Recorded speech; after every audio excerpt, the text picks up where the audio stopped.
It was July 6, 2025, in Indian River County, Florida. 87-year-old Frank J. Quinn, a quiet man from Vermont who had spent his life avoiding risk. He was calm, respectful, the kind of person you'd never expect to be at the center of something tragic. Yet on this day, he made a decision that would change everything. As Frank drove along the southbound lanes, he noticed something small but significant: a turtle inching its way across the highway. Most drivers would have looked past it, assuming nature would take its course. But Frank wasn't like most drivers. He cared. He couldn't stand the thought of a fragile creature being crushed beneath speeding tires. So without hesitation, he pulled onto the shoulder, stepped out of his car, and moved toward the chaos of rushing vehicles. Picture it. Cars flying by at over 70 miles per hour, the air thick with heat and danger. Yet Frank's focus was only on that turtle. He looked for a gap, for a moment of safety, and then began walking across the highway. To him, it was an act of kindness. To everyone else, it was a moment holding its breath, balanced on the edge of disaster. And then it happened. A woman in a 2020 Mazda CX-9 noticed Frank ahead.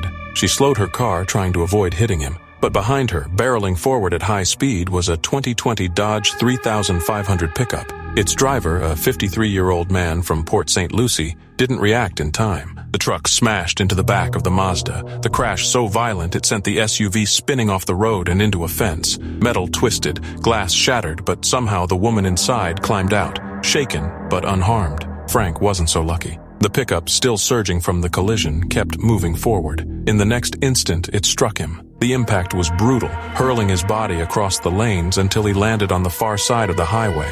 Everything he had risked, everything he had hoped to save, ended in that single second. Emergency responders arrived quickly, sirens cutting through the thick summer air, but there was nothing they could do. Frank was gone. His family, traveling nearby, had to face the unthinkable, watching the life of someone they loved so dearly end in front of them, all because he had chosen compassion over caution. Hours passed before the southbound lanes reopened. Drivers complained about the traffic jam, about being stuck in the heat, but those who had seen what happened weren't thinking about the inconvenience. They couldn't shake the image of an elderly man who gave his last act of kindness to a turtle on the highway. And the strangest part, no one even knows what happened to the turtle. Did it survive? Did it slip away unnoticed into the grass? Or was it lost in the chaos, the silent cause of a tragedy that left one life forever gone?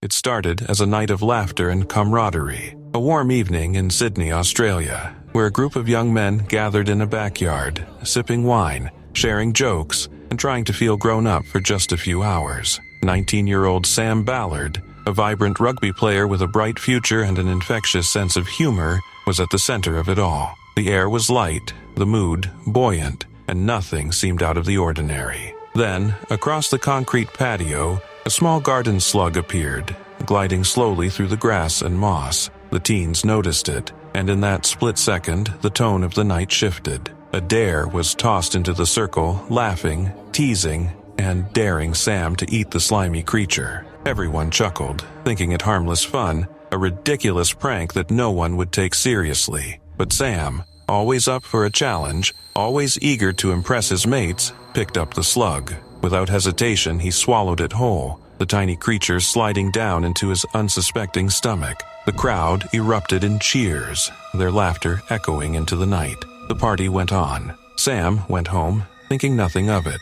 The excitement of the evening masking the unseen danger he had just invited into his life. For the first few days, nothing seemed wrong. But soon, a creeping sense of unease began. Sam's legs ached with an intensity he had never experienced. The pain deepened, spreading and intensifying, until within weeks, walking became a struggle. Concerned and frightened, Sam and his family sought medical help, and what followed would shatter their lives. Doctors revealed a diagnosis that seemed almost impossible. The slug Sam had eaten had carried rat lungworm parasites, microscopic invaders capable of devastating the human body. These invisible killers had reached his brain, triggering a rare and aggressive infection called eosinophilic meningoencephalitis. The disease progressed rapidly, attacking his nervous system and leaving him weakened, confused, and terrified. In a matter of days, Sam slipped into a coma that would last an astonishing 420 days.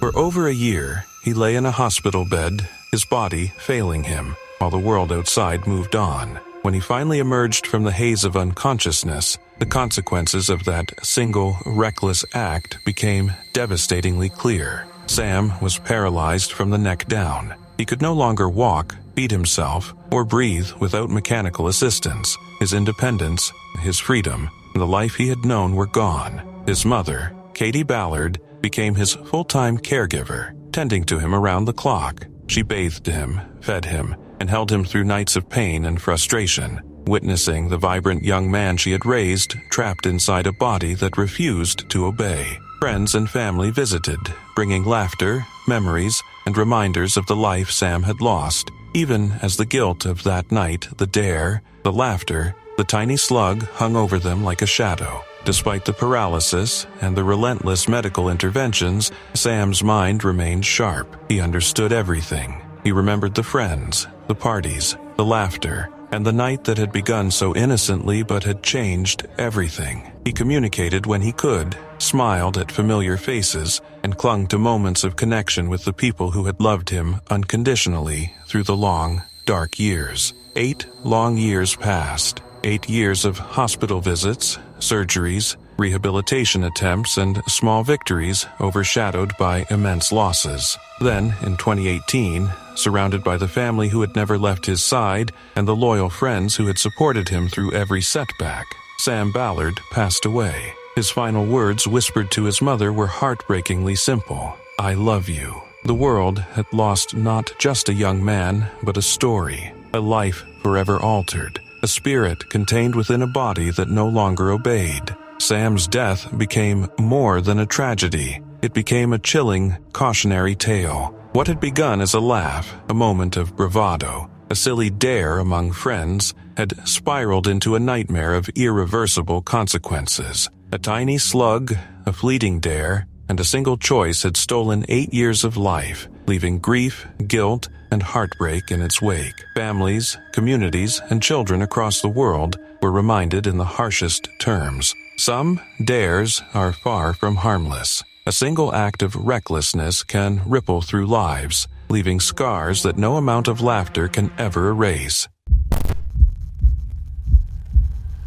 It was the 4th of July in Summerville, South Carolina. Fireworks cracked across the sky, music poured from speakers on porches, and families filled the streets with laughter and celebration. Independence Day had always been a night of joy and tradition, but for 41-year-old Alan Ray McGrew, this would be the last holiday he ever celebrated. Alan wasn't just another neighbor at the party, he was the spirit of it. Dressed in a full Uncle Sam costume, top hat, red, white, and blue suit, and a fake beard, he moved through the crowd like he owned the night. Everyone knew Alan loved the 4th of July more than anyone else, and this year was no different. He cracked jokes, danced, and pulled stunts to make people laugh. To friends and neighbors, he was the life of the celebration, the man who could make a simple block party feel like a show. As the evening wore on, Alan reached for something few in the neighborhood would dare touch, a mortar-style firework, the kind designed for professional displays. While most people stuck to sparklers or small rockets, Alan wanted a moment that everyone would remember.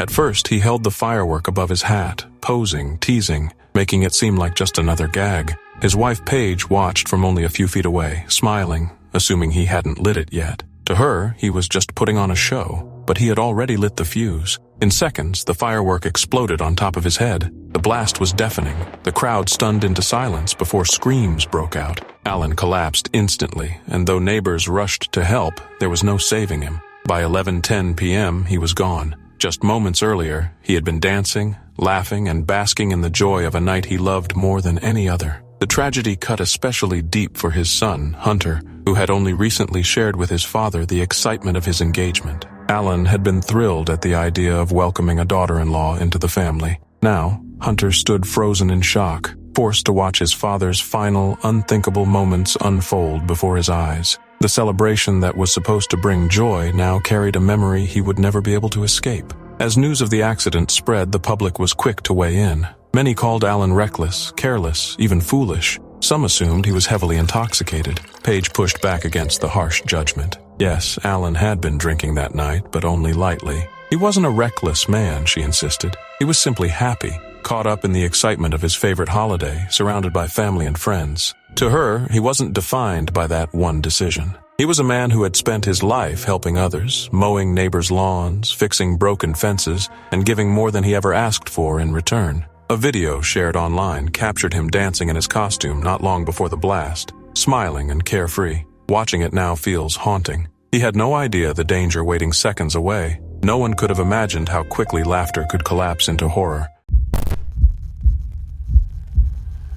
It was supposed to be a night of celebration, a last hurrah before adulthood. On May 24, 2023, 18-year-old Cameron Robbins, fresh out of a high school, was in the Bahamas with hundreds of classmates soaking in the sun, laughter, and freedom at the Atlantis Paradise Island Resort in Nassau. The air was electric with excitement as the group boarded the pirate-themed sunset cruise, Blackbeard's Revenge, for an evening that would soon turn unimaginable. Music blared, drinks clinked, and the golden sunset bathed the sea in a warm glow, a perfect backdrop for memories meant to last a lifetime. As the boat drifted near the uninhabited Athol Island, someone dared Cameron to jump into the dark, unknown waters below. The dare started as playful teasing, a test of courage under the fading sunlight. Friends reached for him, their hands grasping at his arms in a desperate attempt to stop him, voices cracking with fear and urgency.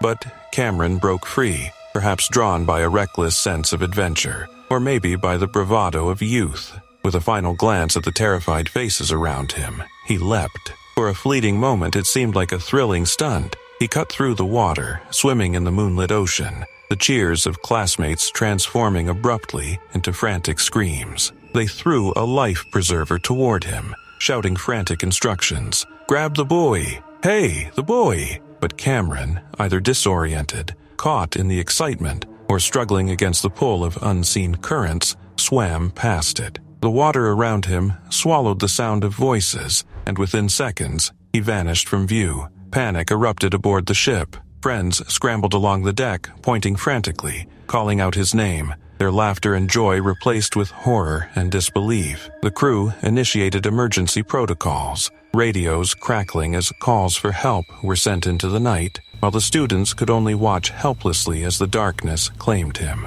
The search was immediate and relentless. The U.S. Coast Guard and the Royal Bahamas Defense Force scoured the area for days, deploying air crews, boats, and search patterns across more than 325 square miles of open ocean. Authorities warned that the waters were known to be shark-infested, a chilling reality that weighed heavily on everyone hoping for a miracle. Every hour that passed without a sighting eroded hope, turning the initial panic into a quiet, sinking dread. By May 27th, after days of exhaustive searching and endless prayers, Cameron Robbins was officially declared lost at sea. His body was never found, leaving a gaping void that no words could fill for his family, friends, and an entire community. Back in Baton Rouge, the grief was palpable. Memorials were held, baseball fields fell silent, and the laughter Cameron had shared with teammates and classmates became a haunting echo. Stories of his humor, kindness, and fierce competitive spirit circulated among those who loved him,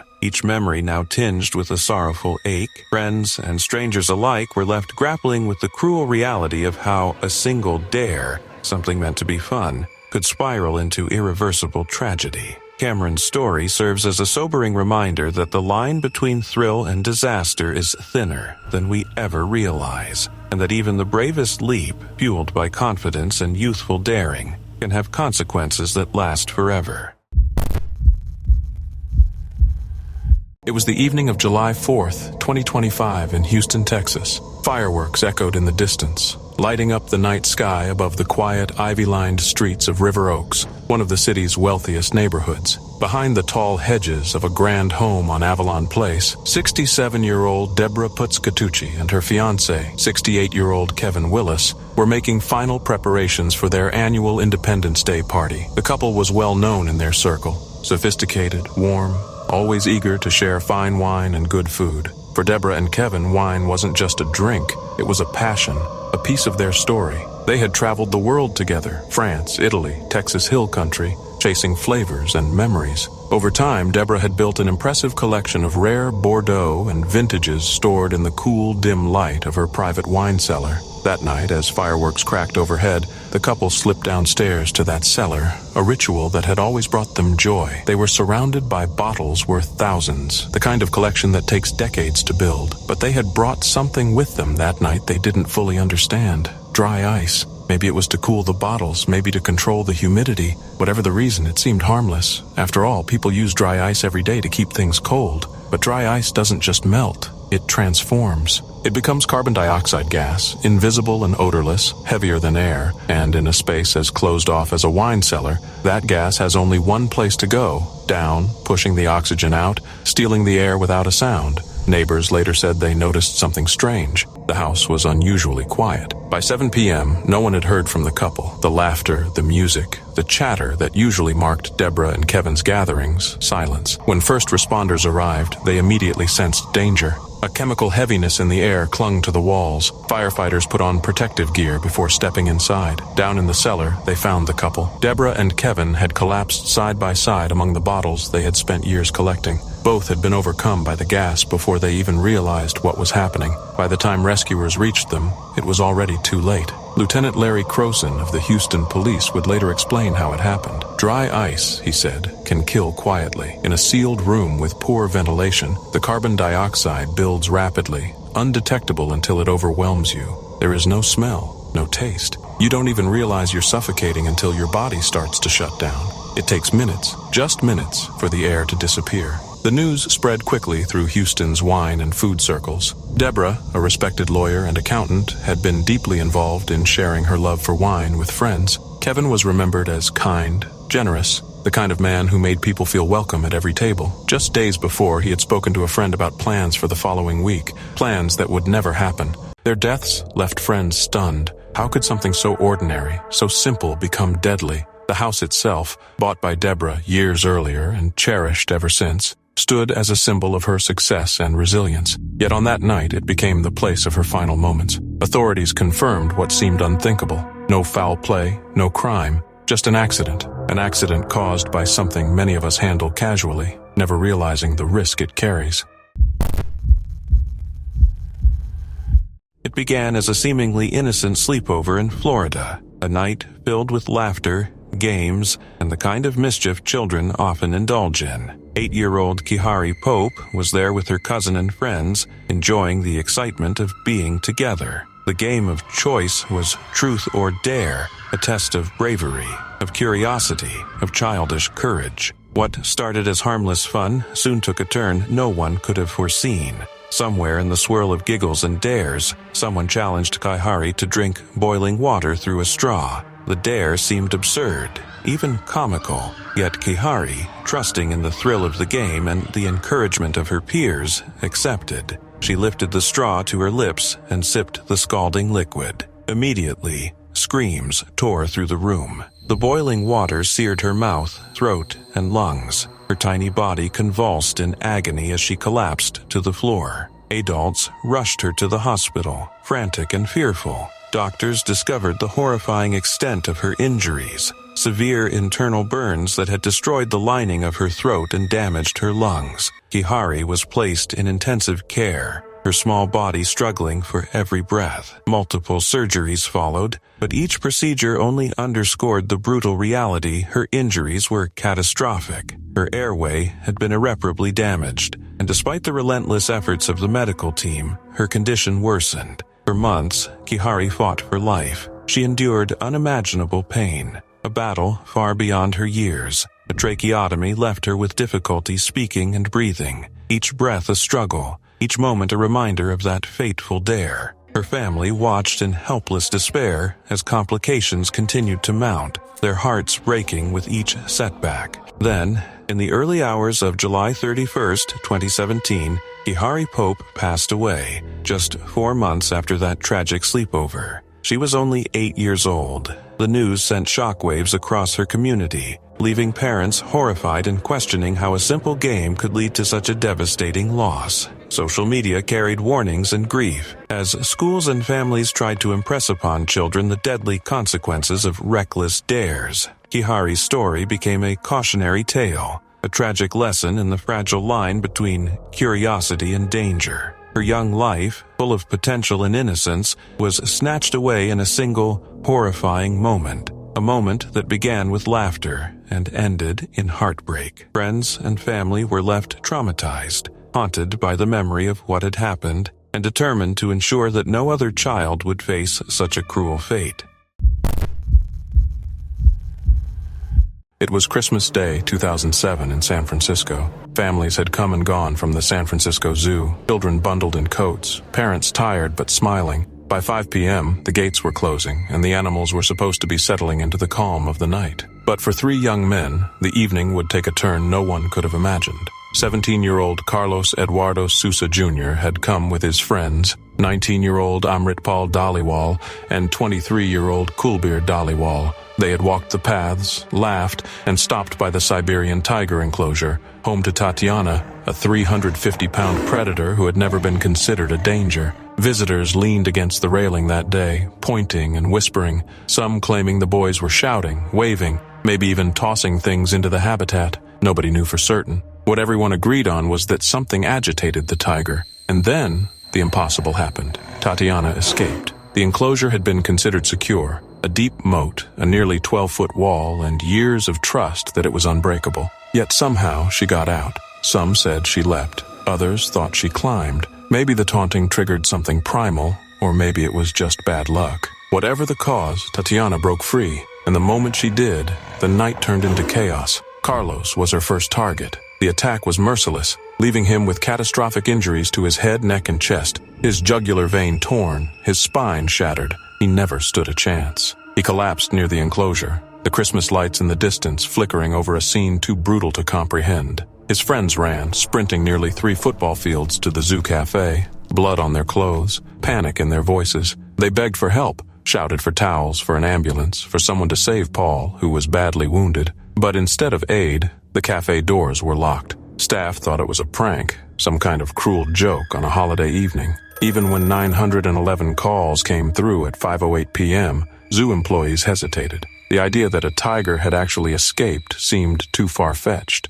Those precious minutes ticked by, the brothers desperate, Carlos already gone. When police finally arrived, they were held at the gate. 16 long minutes passed while security debated whether to let them inside. What if the tiger reached the city? The officers waited. While inside the zoo, Tatiana prowled. By the time they entered, they found her close to the brothers. She turned toward them, muscles coiled, eyes fixed. A single shot to her forehead brought her down. But the chaos didn't end there. Officers, unsure if other tigers had escaped, swept the zoo with rifles and night vision gear, moving carefully through the darkness. 18 minutes later, they confirmed the unthinkable had been real. Tatiana was the only one free, and she was dead. In the aftermath, grief settled in. Carlos's family mourned quietly, broken by a loss too sudden to process. His mother only wanted answers. She didn't speak of lawsuits, only of understanding how a boy could go to the zoo on Christmas Day and never come home. The Dhaliwal brothers lived on, but not without scars. Paul carried his wounds on his body. Kulbir carried his inside. Both would later take legal action, blaming the zoo's enclosure for being too low, too vulnerable. It started as an ordinary night in Heysham, Lancashire. But what unfolded in the early hours of May 28, 2018, would leave a community shaken for years. A neighbor looked out her window and saw flames licking the walls of 94-year-old Mary Gregory's bungalow. Firefighters rushed to the scene, finding her unconscious in the conservatory, overcome by smoke. She was quickly treated by paramedics and rushed to Royal Lancaster Hospital. But despite their efforts, she died 4 days later. At first, the fire was believed to be a tragic accident, likely caused by a dropped cigarette. Mrs. Gregory was a lifelong smoker, and with dementia, her vulnerabilities made the accident seem plausible. The coroner ruled it accidental, the case closed, and life appeared to move on. But beneath the surface, a dark secret was simmering. Weeks after the funeral, during a game of Truth or Dare, 17-year-old Tiernan Darnton whispered to 2 friends, his voice both casual and chilling. "I have a secret I haven't told anyone. I may have killed someone." His friends laughed it off, assuming he was joking, but Tiernan made them promise to stay silent. The words should have remained idle whispers of teenage bravado, but they were only the beginning of a horrifying confession that would shake everyone who knew him. In May 2019, during a counseling session, Tiernan hinted at the truth, speaking of a friend who could send me to prison because of what he knows. His words dripped with an unsettling pride. When pressed, he admitted to the counselor, yes, confirming the worst fears they could imagine. Police reopened the case, uncovering evidence far more disturbing than anyone could have predicted. Drawings of Mrs. Gregory's floor plan littered his room, labeled with good hiding place and quick exit. Investigators discovered that he had set the curtains on fire, unplugged the phone, disabled a smoke alarm, and placed a table in front of the conservatory doors, blocking her escape. His searches online painted a dark, obsessive mind. Terms like under 18 murder, I'm a murderer, I'm a monster, and I'm going to hell, and urge to kill again littered his devices. The court would later hear Tiernan's chilling rationale. He believed he was ending his step-grandmother's suffering from dementia. Yet the horror of that night could not be mitigated. Mary Gregory, trapped by the table he had placed in front of the door, fought for her life, screaming as the smoke consumed the bungalow. Neighbors heard her desperate cries, and the image of a frail woman struggling to survive a deliberate blaze left a haunting scar on the community. Her final days were spent in hospital, her suffering compounded by the cruel intention of someone who should have cared for her. Tiernan Darnton, by then 21, was sentenced at Preston Crown Court to life imprisonment, with a minimum of 15 years. Mrs. Justice Yip described the crime as calculated and cruel, emphasizing how Tiernan's fascination with killers and his dark thoughts had culminated in an act of unspeakable violence. The judge painted a vivid picture of the horror Mary Gregory endured in her final moments, a horror made all the more chilling by its preventability. This was not a story of a tragic accident, but of a calculated betrayal of trust, a dark secret hidden behind the guise of youth. Tiernan's confession, during a game of truth or dare, would ultimately unravel a lie that had allowed a community to grieve under false pretenses, leaving behind a legacy of shock, disbelief, and sorrow. It stands as a grim reminder that sometimes the most terrifying secrets are the ones kept closest to home.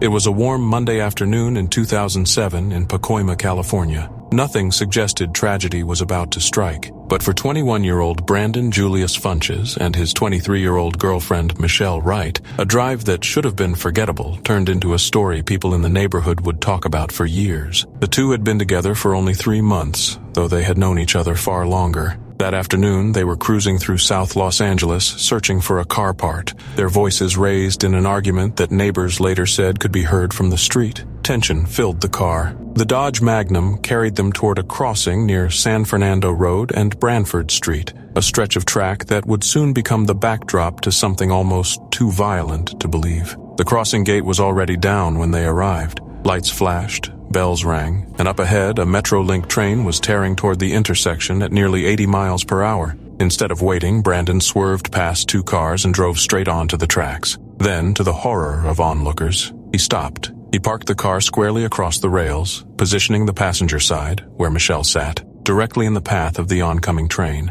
Witnesses froze. Some shouted. A few swore they saw Brandon and Michelle still screaming at each other, their argument boiling over in the seconds before disaster. And then the train was there. 450 tons of steel smashed into the Dodge Magnum with a force that sounded like thunder splitting the air. The car crumpled instantly, shredded into flying shards of metal. Debris scattered across the crossing, pieces of the car hurtling more than a block away. A nearby truck was disabled when fragments punched straight through its engine. Some said Brandon leapt out of the car just before the impact. Others believed the train's violent strike flung him from the wreckage. Either way, he didn't survive. The debris crushed him, his body broken before rescuers could even reach him. Michelle, however, was still trapped. Her side of the car had taken the full brunt of the collision, but somehow she clung to life. First responders fought desperately with heavy tools, finally pulling her from the twisted wreck. Bloodied and dazed, she was rushed to Providence Holy Cross Medical Center in Mission Hills.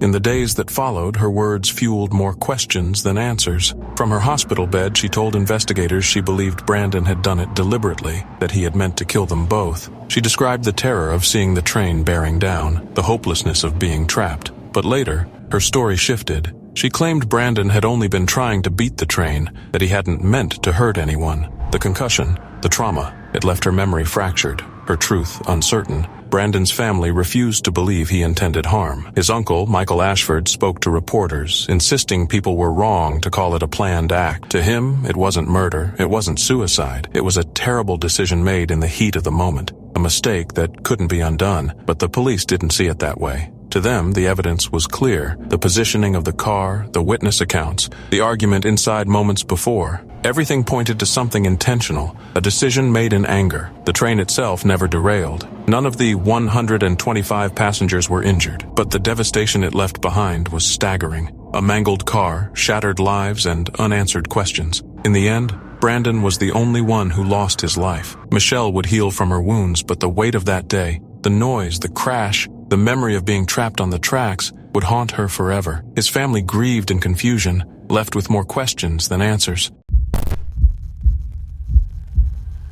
It was a warm summer evening in 2024, the kind of night teenagers live for, long, carefree, and seemingly full of endless possibilities. But for 15-year-old Zakaria Char and 16-year-old Ryan Al-Nasser, what started as a casual dare in a group chat would turn into a tragedy no one could have imagined. The boys, part of a circle of friends challenging one another to prove their courage, were egged on to jump from the 12-mile river bridge into the deep waters of Lake Hartwell, South Carolina. The messages pinged relentlessly, daring them, pressuring them, pushing them toward a risk that felt thrilling in the moment, but deadly in reality. Later that night, they arrived at the bridge, hearts pounding and adrenaline surging. The drop to the water below was steep, the lake dark and unknowable beneath the stars. Without hesitation, both teens climbed onto the railing and jumped. For a heartbeat, the scene seemed almost cinematic, a moment of daring youth frozen in time. But the lake did not deliver the thrill they expected. Seconds passed, then minutes. Neither boy surfaced. Panic swept through the friends watching from shore. Someone screamed for help, someone else called 911. Emergency crews arrived within minutes, but the situation was desperate. Dive teams scoured the water with boats and sonar. Cadaver dogs were brought in, and families held their breath, hoping against hope that the boys would emerge. Yet the lake, deceptively calm from above, had claimed them. Eventually, both bodies were recovered, roughly 8 feet apart, lying 15 feet beneath the surface. The community was left reeling. Candlelight vigils sprang up along the bridge. Flowers and photos left in memory of 2 young lives cut tragically short. Parents, neighbors, and classmates were forced to confront the deadly consequences of peer pressure amplified by social media. As authorities examined the group chat where the fatal dare had originated, counselors were brought into schools to support traumatized students, while families warned their children about the dangers of online challenges that can spiral out of control in an instant. Rayan, a dedicated soccer player, was remembered by his coach as a vibrant young man whose loss cut deep. "I would give up every trophy, and even my life for him to be back with his family," the coach wrote. The grief echoed across the town of Pickens County, where the bridge that had once seemed innocuous became a haunting memorial. This tragedy serves as a stark, heartbreaking reminder that even a moment of recklessness, fueled by bravado and peer pressure, can have irreversible consequences. 2 promising young lives were lost in a heartbeat, leaving a community to grapple with the devastating aftermath of a dare that should never have been taken.